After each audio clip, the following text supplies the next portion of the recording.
성도 여러분 안녕하십니까? 경배와 찬양 사역을 담당하고 있는 홍의석 목사입니다. 매일의 묵상 영상을 시청하던 자리에서 이제 저도 이 영상을 촬영하고 말씀을 전하는 자리에 있게 되니 참으로 감격스럽습니다. 오늘도 매일의 묵상 시간을 통하여 우리를 변화와 성숙으로 이끄시는 주님의 은혜를 누리는 시간 되시기를 주님의 이름으로 간절히 소망합니다. 오늘은 두려움이 아닌 사모함으로 라는 제목으로 예레미야 22장 4절에서 9절까지의 말씀을 가지고 함께 묵상하길 원합니다. 너희가 참으로 이 말을 준행하면 다윗의 왕위에 앉을 왕들과 신하들과 백성이 병거와 말을 타고 이 집 문으로 들어오게 되리라.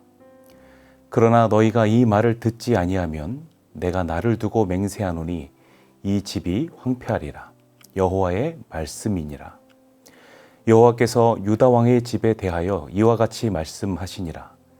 내가 내게 길르앗 같고 레바논의 머리이나 내가 반드시 너로 광야와 주민이 없는 성읍을 만들 것이라. 내가 너를 파멸할 자를 준비하리니 그들이 각기 손에 무기를 가지고 내 아름다운 백향목을 찍어 불에 던지리라.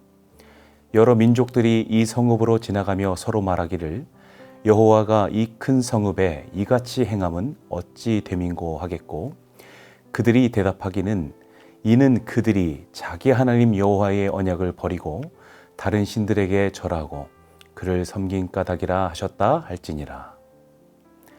오늘 본문은 너희가 하나님 말씀을 준행하면 복을 받고 말씀을 듣지 아니하면 징계를 받게 될 것이라는 이른바 신명기 사건에 근거한 말씀같이 시작하고 있습니다. 기록된 하나님 말씀 중에 이스라엘을 향한 하나님의 심판과 징계가 다루어지는 부분을 우리가 만나게 될 때면 복주심을 기대하는 축복 말씀에 더 익숙한 우리로서는 부담되는 것이 사실입니다. 그러나 우리는 이스라엘을 징계하시는 하나님의 그 진노 가운데에서 당신의 백성들을 진실로 사랑하시기 때문에 눈물로 훈계하시며 연단으로 이끄시는 주님의 그 마음을 발견해야 할 줄 믿습니다. 본문 말씀에서 다루는 이 당시 상황 가운데 가장 하나님의 진노를 사게 되었던 남유다 왕이 있었는데 그는 바로 여호야킴이었습니다. 그는 그의 아버지였던 선대왕 요시야가 이행하였던 종교개혁 정신을 바르게 계승하지 못했습니다. 여호야킴이 저지른 악행들은 무수히 많았지만 대표적으로 몇 가지를 뽑아보자면 다음과 같습니다. 궁정을 세우는 일에 고용된 노동자들에게 대가를 지불하지 않고 노동력을 착취하였으며, 가난한 자들을 억압하고 무죄한 자들의 피를 흘리게 하는 등의 죄악을 자행하였고, 그뿐만 아니라 요시야 왕이 금지했던 모든 우상 숭배를 다시금 부활시켰으며, 하나님 말씀이 기록된 두루마기 책을 불태워버리는 만행도 일삼았던 것입니다. 따라서 여호야킴의 통치 기간은 남유다의 멸망을 완전히 확정한 시기였다고 봐도 지나치지 않을 것 같습니다. 왕이 잘못된 길로 행하니 백성들도 우둔한 길에 다시 들어서게 되었고, 선지자들이 계속해서 하나님의 경고를 전하고 부르짖음에도 불구하고 듣지 아니하며 하나님 중심주의로 철저히 살아야 했던 그들이 종교 혼합주의로 살아가게 되니 결국 아름다운 백향목 같았던 이스라엘은 파멸의 길로 들어서게 되었습니다. 남유다가 하나님의 심판에 이르지 않으려면 오직 한 가지 방법밖에 없었습니다. 오늘 본문 4절 말씀과 같이 너희가 참으로 이 말을 준행하면 다윗의 왕위에 앉을 왕들과 신하들과 백성이 병거와 말을 타고 이 집 문으로 들어오게 되리라. 그렇습니다. 하나님 말씀대로 준행하는 삶으로 여호와께 다시 돌아가는 백성들이 되어야만 했던 것이죠. 그럼에도 불구하고 마음을 겸비하여 돌이키지 아니하면 어떻게 된다고 본문은 말씀하고 있을까요? 5절 말씀과 같이 너희가 이 말을 듣지 아니하면 내가 나를 두고 맹세하노니 이 집이 황폐하리라. 여호와의 말씀이니라. 여러 선지자들이 경고한 것처럼 결국 하나님의 준엄한 심판이 도래하게 된다고 경고하는 것입니다. 선지자 예레미야를 통한 하나님의 경고는 본문 말씀에 계속 이어지고 있습니다.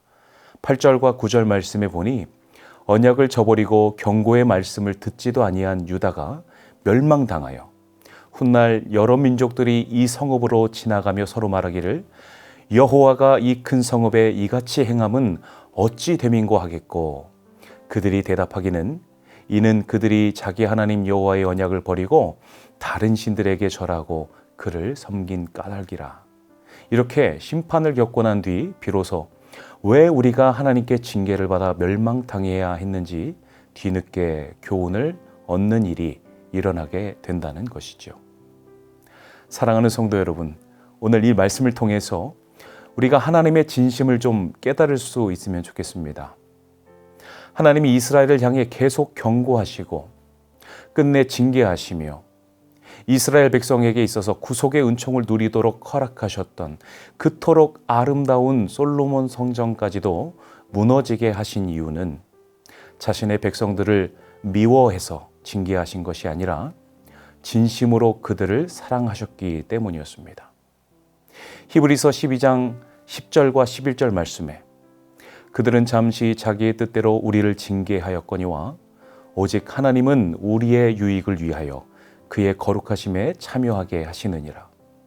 무릇 징계가 당시에는 즐거워 보이지 않고 슬퍼 보이나 후에 그로 말미암아 연단받은 자들은 의와 평강의 열매를 맺느니라. 아멘. 우리를 사랑하시는 하나님의 마음을 오늘 함께 묵상하며 깊이 깨달을 수 있다면 우리는 인생을 살아가면서 때로 곁길로 행하게 될 때 하나님 말씀의 조명하심으로 나의 죄를 깨닫고 다시 여호와께 돌아가야 할 참된 이유를 발견할 수 있게 될 것입니다. 우리가 죄에서 떠나 거룩한 길로 나아가야만 하는 이유는 심판하시는 하나님이 두려워서가 아니라 하나님을 경외하는 그 마음, 하나님 말씀을 진실로 사모하는 그 마음으로서 나아가야 하는 것이기 때문입니다. 오늘도 우리를 사랑하시되 자신의 아들을 내어주신 그 사랑으로 끝까지 우리를 사랑하시는 주님만 신뢰하고 주님만 경외하며 믿음으로 승리하는 저와 여러분 다 되시기를 주님의 이름으로 간절히 소망합니다.